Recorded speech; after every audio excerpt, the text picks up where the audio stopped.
Welcome back to the Cyber Risk TV live stream from the expo floor at Infosec World 2024, celebrating the 30th anniversary of Infosec World. I'm your host, Dr. Dustin Sachs, and today I'm honored to be joined by Glenn Korn, who is the Senior Director, Geopolitics and Global Threat Assessment at the Institute for Critical Infrastructure Technology, ICIT. Glenn, thank you so much for being here. Thank you for having me, Dr. Sachs. I appreciate it. It's my honor. So, Glenn, while your title might be Senior Director, Global Politics and Global Threat Assessment, tell us all a little bit about your background, because I think you have one of the kind of coolest backgrounds for any kid who wants to, be Tom Cruise in Mission Impossible. Wow. Thank you. I'm not sure it's that cool, but I retired from the CIA. I was a senior executive at the CIA. Served most of my career overseas, in Central Asia, Eurasia, the Middle East, South Asia. Spent some time in Washington in our headquarters. And then before that, I worked for the State Department for a couple of years, a couple of tours overseas, and for the Army, for U.S. Army INSCOM.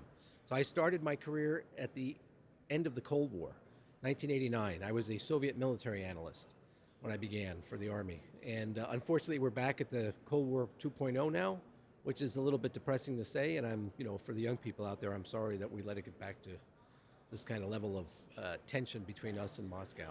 Yeah, and we'll absolutely talk about that. I think it's funny that you bring up 1989 as the start of your career. My son, my 12-year-old son, has repeatedly told his mother and I that anything that happened before 1989 didn't really happen.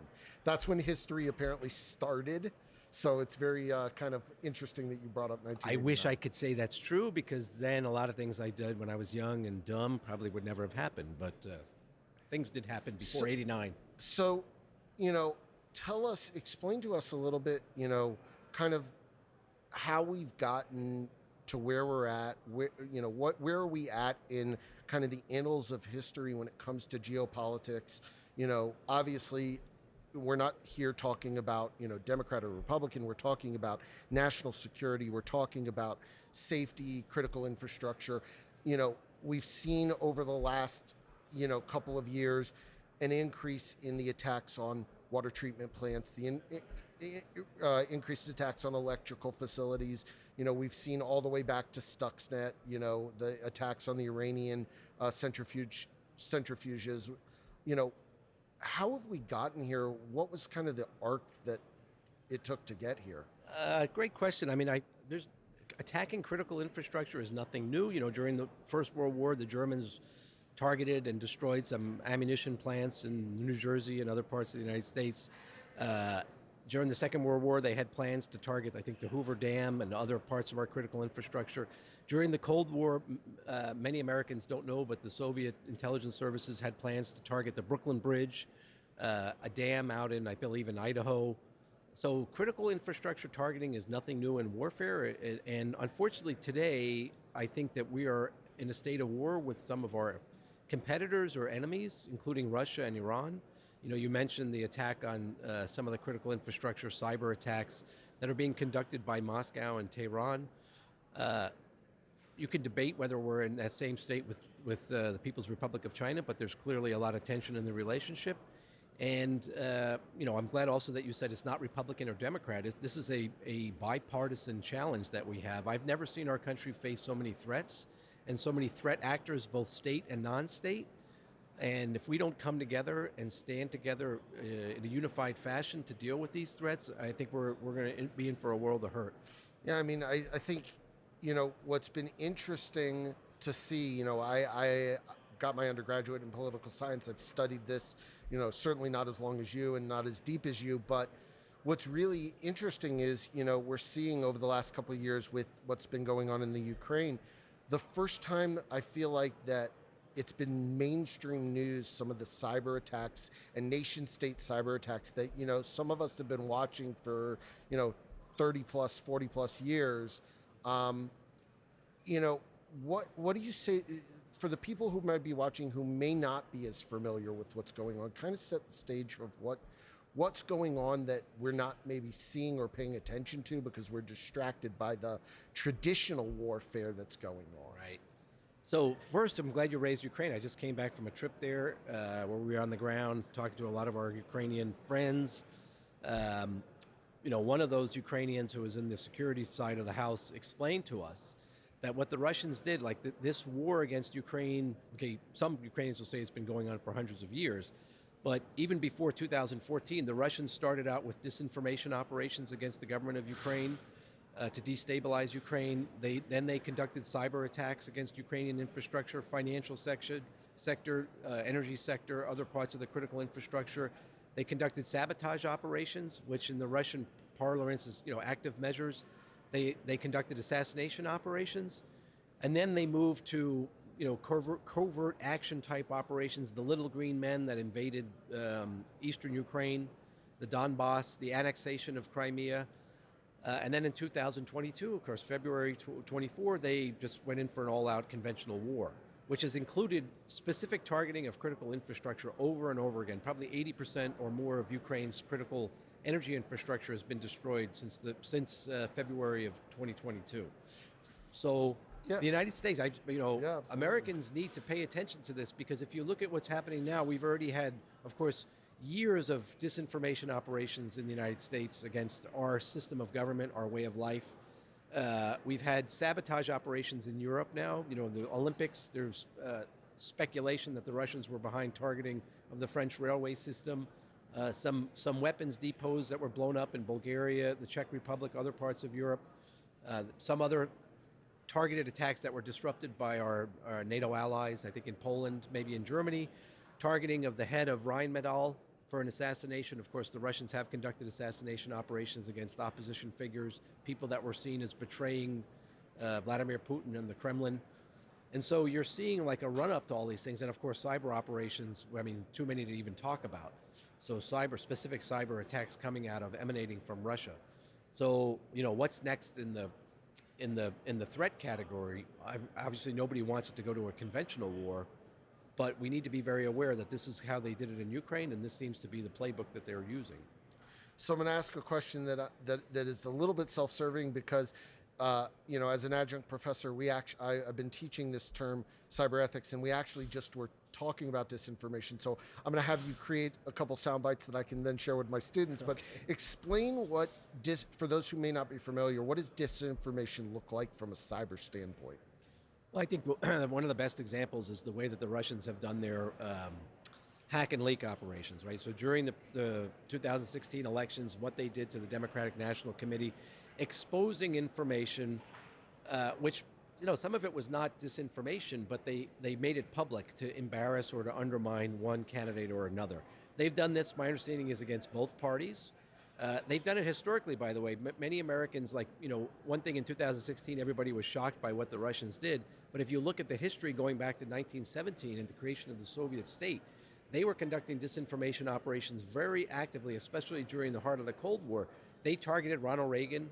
They created fake documents about, a Democratic candidate, Scoop Jackson, who was running for the presidency. He wanted the nomination from the Democratic Party. They created a fake file from the FBI to embarrass him, to try and undermine his candidacy, because he was very critical of the Soviet Union and a hardliner when it came to relations with Moscow. So there's nothing new here in what they're doing. But in the cyber realm, I think what's new is they've weaponized the internet. I always say, I think we felt in the 90s and the early 2000s, let's say the first decade, we were very proud of the fact that we innovated, or we came up with this innovation. We talked about spreading, democracy and our values around the world via the internet, and the Russians very quickly turned that against us, and they've been able to use it. They've weaponized the internet in many ways, although in their view, they think that we did that to them, that we were promoting democratic values to undermine the regime there. But in the United States, we've seen they've gotten into the mindset of the American people, the psychology of the American people, which is very dangerous. And we have a situation now where Americans are very confused on what is the truth and what is not the truth. This is one thing that the Russians definitely want, and our other competitors, our other enemies. So, as we come towards the end of the interview, I know tomorrow you're going to be giving a session here about this. Tell us a little bit about the session, but also tell us a little bit about what you're doing at ICIT. Thanks. So in terms of the session tomorrow, we're going to talk a little bit about the history and, let's say, maybe the mindset of the Russians as they approach their operations against the United States. Hopefully we can have a discussion with the audience about things that people should be thinking of. One thing I always tell Americans is the one thing that the Russians benefit from is our lack of critical thinking. So to your students, to all the people listening, we've got to do a better job of being critical thinkers, questioning information, not just taking something off of TikTok or YouTube and assuming it's the truth. Do some due diligence. There's a lot of information out there, and there's a lot of ways to do that due diligence. We need to take the time and be disciplined to do that if we want to fight disinformation. And then in terms of what am I doing for ICIT, a great question, I don't know. I was, brought onto the If team. Corey Simpson or Parham Eftekhari are listening, Glenn was joking. Joking. We'll cut that out. Cut that.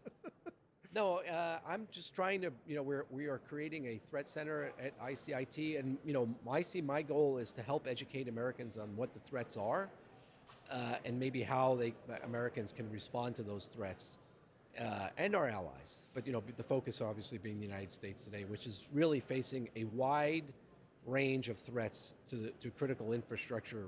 In my opinion, everything from our system of education, energy grid. Of course, cyber has become such a huge battleground.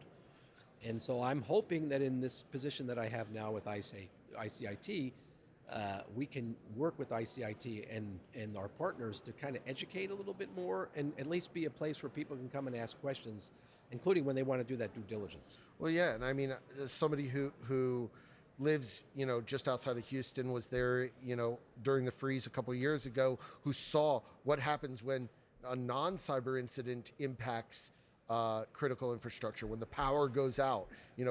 For those who live in and around or are aware of what happened in Flint, Michigan a couple of years ago. I mean, if you can't turn on the water and trust that the water coming out of the tap is safe. We talked with Parham about this earlier today. Those are the things where, as the average citizen, now all of a sudden you need to be concerned. If you can't trust, I mean, I almost think back to the what was it, Live Free Die Hard with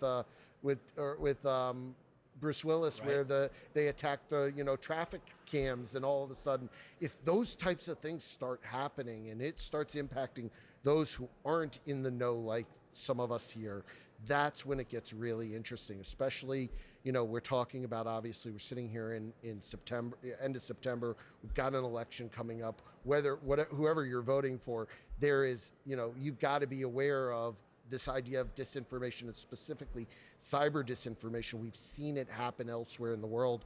We're seeing it happen in this country, and it's going to be something that I know you and ICIT are working on, really just educating, again, regardless of what party you sit in or what party you're affiliated, or if you're not affiliated with either party.